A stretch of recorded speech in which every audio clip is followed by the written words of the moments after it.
Hey friends, Ginny D here, and I have certainly been guilty of being a selfish role player. I don't want to be, but role-playing is a skill that needs to be learned, and for me, one challenging area is making space for quieter players, because I am just not a quiet person. I was raised in a talk over each other household, so my method of conversation is to jump in when I have something to say and expect others to jump in when they have something to say. It's like conversational combat. It's a very Italian thing. When I'm talking with people who were raised to wait for others to finish before they speak, I can sometimes accidentally steamroll people. They're waiting for a silence that just never appears. It's a very bad habit, and I'm working on it. This kind of difference in conversational etiquette can come up in roleplay situations too. When I play with quiet people, I notice that they're quiet and I want them to be less quiet, but sometimes I don't know how exactly to achieve that. So for this video, I did some research, I talked with some fellow roleplayers, and I put together what I think is a pretty comprehensive list of how to be a more generous roleplayer and properly share the table with others. So here are 10 tips on how to be a less selfish roleplayer. This is probably the most actionable and useful tip I can give. Whenever possible, go out of your way to invite other players in. There is no more effective way to share a scene than to literally just ask someone to participate. And people who wait to be invited may never join in if no one ever asks them to. Man, my familiar is being so sassy lately. Hey Druid, you love animals. Any tips on training a pet? Hey, remember when the Warlock got some really big backstory related news last session? Maybe I'll ask how they're feeling while we're taking a watch together. Wow, this shopkeeper is really driving a hard bargain. Hey Fighter, maybe you can get him to budge on that price. This can also be a really effective way to help players who are new to roleplay or just less confident. They might really want to be involved but aren't sure when or how to jump in or what they can contribute. By giving them a really clear opening, you make it easy for them to participate, which could lead to them being more assertive in the future. What does your character have in common with other characters? Identifying what you share can help you bring those characters into your roleplay. For example, let's say that you play a flirty character and you tend to have scenes where you're flirting with NPCs. Those kind of interactions can turn into some real spotlight hogging scenes if you're not careful. So maybe there's another character who is also flirty and you can wingman each other. Now, every time there's a flirty scene, another player has a good reason to join in. Or let's say your character lost their parents. If there's another character at the table who has experienced loss, you can engage them in conversations about grief. Be there for them when their loss comes up in roleplay because your character understands. When you're having an emotional scene, you have a good reason to let that person in. It doesn't even have to be something that brings them closer together. Maybe your character prides themselves on being super strong and so does another character, so you have a rivalry over it. Whenever you successfully do something that's strength-based, maybe you make sure they saw it or you brag to them about it. Even negative character relationships can spur fun, interesting roleplay. By identifying these shared traits or shared experiences, you have an easy way to connect with at least one other player during any given roleplay experience. Just as a mental exercise, try going through your entire party and identifying at least one thing that your character has in common with each other character. I think we've all experienced being interrupted or ignored in a group setting, and how good it feels when someone else cuts in and asks you to continue. It's just a reminder that somebody was listening and wants to hear what you have to say. If you notice other players getting interrupted or talked over, even by accident, you can be the one to bring the conversation back to them.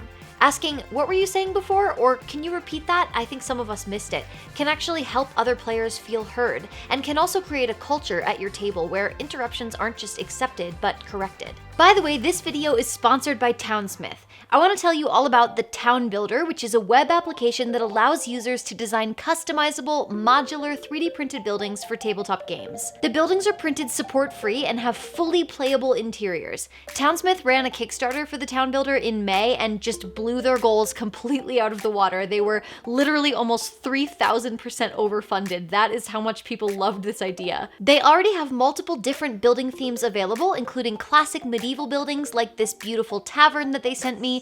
Don't blame them for the terrible paint job, that is all me. A steampunk set and the multi-level caves and sewers system. They expand their themes every single month. In fact, they just released their castle models a few days ago. If you don't have your own 3D printer, you can also send your Town Builder designs to some of their licensed merchants across the world to print it for you. You can test the Town Builder for free, and if you fall in love with it, which I think you will, you can use the code GinnyD at checkout to get 30% off. That's a limited time offer, so make sure to check out the link in the description to start designing your own buildings. Okay, back to the tips. Most of us are pretty good about remembering our own backstories or clues and lore that are important to our quests, but we should also be paying attention to each other, and not just because you think that it'll end up being plot related. Of course, you would remember if your party's rogue is looking for her kidnapped mother, but would you remember that she loves pie, or that she's uncomfortable around babies, or that she loves to write poetry? If you remember those things, you might stumble on some really fun role-playing moments that also show your fellow players that you care. If your party ends up encountering an NPC with a baby, you have the opportunity to hand it off to the rogue to spur a funny scene where they react. Maybe your character doesn't remember that the rogue is afraid of babies, but if you, the player, do, then you have the chance to set some events into motion that could make for really great roleplay. Or if the rogue goes through a hard time in one session, your character could bring her a pie to make her feel better. Not only does it create a scene where the rogue can now talk about that difficult experience, but it also reminds that player that you're paying attention to the story she's telling and the character that she's building. Let's say another character is mid-roleplay and you think of something that you want to add. It's not always bad roleplay etiquette to join in a scene. I mean, you're a group, you should feel free to join in. But it's a good idea to first ask yourself, is my input going to add to this scene? Is it going to make the scene more interesting, more meaningful, more fun? Or is your input going to shut down or derail the scene? Let's say one character is opening up and sharing the story of how they discovered that they had magical powers. If your character jumps in to ask questions and show interest in their story, that's supportive roleplay. But if your character jumps in to tell their own magical backstory, you've just shut down their roleplay and replaced it with your own. Or say one character is planning to prank another character. Jumping into the roleplay to help execute the prank, or argue against the prank, or even try and sabotage the prank could all be good roleplay. But if you jump in to, say, alert the person being pranked, that isn't fun for anybody. You have just shut down what could have been a really fun scene. In all of those examples, you've joined in and done something that perhaps your character would do. The key is to think beyond just what would my character do, and also remember to think, we're playing a game. Will what I do make the game more or less fun? Not just for me, but for the whole table. When you're playing a tabletop game, you are telling a story, but it's not a story where you are Harry Potter or Frodo Baggins. You're not the main character because there is no main character. This story is more like Friends or The Avengers. You're one of the main characters, and you're in a lot of scenes, and sometimes you even have scenes that are all to yourself, but there are also scenes that you're not in at all. You don't have to be actively contributing to every moment of every session. It is okay, in fact, it's good, to occasionally be an observer. Sit back and let a scene unfold without you. This isn't just a story you're creating, it's also a story you're consuming. It can be super fun to watch other people play out a scene, to learn more about their characters, to be a viewer for a while. Of course, it's not inherently bad to take up space while role-playing. Like I just mentioned, you're one of the main characters, and sometimes the story really will center on you for a while. It only becomes a problem if you're taking up an unequal amount of space, if the spotlight is always on your character. If you feel like you tend to take up a lot of space, more than you should, just try building in habits that allow you to pass the ball to make up for that. For example, let's say that you often end up being the character questioning NPCs, so it's just you and the DM going back and forth. Next time, maybe ask another player to do a good cop, bad cop routine with you. Or maybe you snuck off on recon and the rest of your party is just waiting for you while you roll a bunch of checks and explore. When you get back, maybe it's time to pipe down and let the other players work out the plan based on the information you gathered so that they have a chance to play too. Whenever you think, hey, am I trying to make myself the main character here? That's a good cue to think of a way to invite other players back in and restore some of that balance. We've all played with or even been that player who interjects every 5 minutes with an innuendo or a pop culture reference or an inside joke with another player. And listen, I'm not saying you can't have fun and be funny while playing tabletop games. That is absolutely not what I mean. That said, if you are always doing this, if you're interrupting every scene with a sex joke, or you can't go 10 minutes without quoting a TV show, there is a very good chance that you're taking your fellow players out of the game. Now, this could depend a lot on your group. Some groups are much more casual, but but if you're playing with people who really try to be immersive and embody their characters while role-playing, these kinds of jokes and references can be really distracting and can stop other people from connecting emotionally with the story. If you're not sure what kind of table your party wants, I would encourage you to talk about it. Outside of the game, just have a conversation about how seriously your group wants to take staying in character or staying on topic. Maybe it's no big deal, or maybe you'll find that your whole group can get more invested in the story if you stop breaking immersion so much. Part of what makes tabletop gaming in a group so much fun is that everyone fills a different role and is good at different things.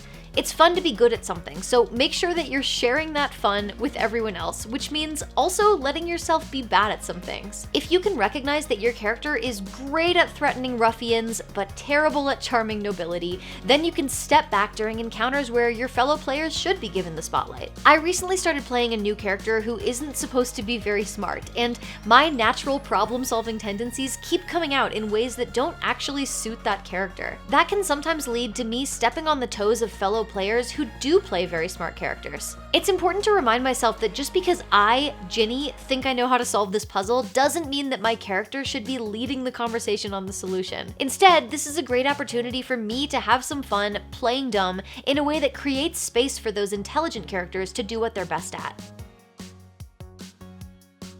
I think a lot of this advice could be wrongfully oversimplified into just advising people to participate less, which is absolutely not what I'm suggesting. In fact, one of the best ways to be a less selfish roleplayer is to engage more with roleplay that isn't about you. If another character has the spotlight, often the best way to support their roleplay and make sure they're having a great time is to engage with it. Maybe they've just learned really vital information about their backstory or a personal quest. If that's a big deal for them, that should be a big deal for the whole table. Talk with them about it, ask them what they're feeling and thinking and planning. Give them the opportunity to explore what their character is dealing with. One of the most selfish things you can do in role-playing is actually doing nothing. It's totally checking out when the story isn't focused on you. And engaging with someone else's story isn't a hard thing to do. I mean, that's what we do every time we watch a movie or read a book. All you have to do is just be a fan of the other characters. Be just as excited and invested in what happens to them as you are in what happens to your character. Now, to be clear, I don't want people to be like sending this video to people at their table that they think are being assholes. That is not what this is. People who choose to be selfish, that is not going to get fixed with this list. These are things that will take practice and effort to implement, so they're really only useful to someone who already wants to change. But if you, like me, are aware of your own weaknesses and want to put in the work to just be more fun to play with, these tips can help you be more aware of the dynamics at your table and make your fellow players feel appreciated. The most important part is that all of this stems from a genuine desire to just play a game with your friends where everybody has fun. Big thanks to my patrons for helping me compile this list. We had such a great conversation in the patron Discord about the experiences we've had with selfish role players and how we've learned to be more generous ourselves at our tables. If you want to talk tabletop with us, check out the description for the link to my Patreon where you can join us starting at just $1 a month. I think we're pretty cool.